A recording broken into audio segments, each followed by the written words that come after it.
When I came to Pushkin Square, I didn't expect things to go wrong.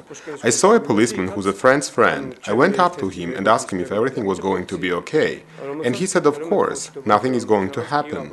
So we just quietly stood there, waiting for the rally to begin.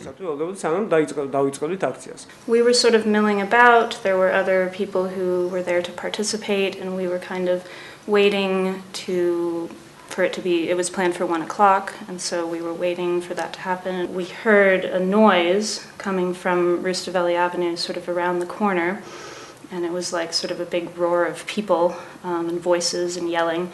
And then we saw some of the people I knew who were there to participate, and some of the organizers come running around the corner.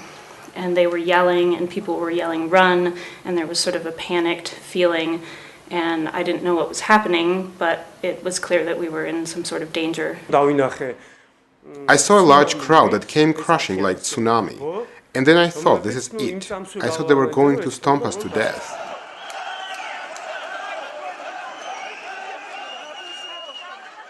A friend and I were running, and we were one of the last people onto one of the city buses. The city buses started getting packed with people, and so we managed to get on one of the buses just before the doors closed. And as soon as even before the doors closed, the bus took off and sort of peeled out around Freedom Square, and I could see this mob of people, yelling and running and chasing after the buses.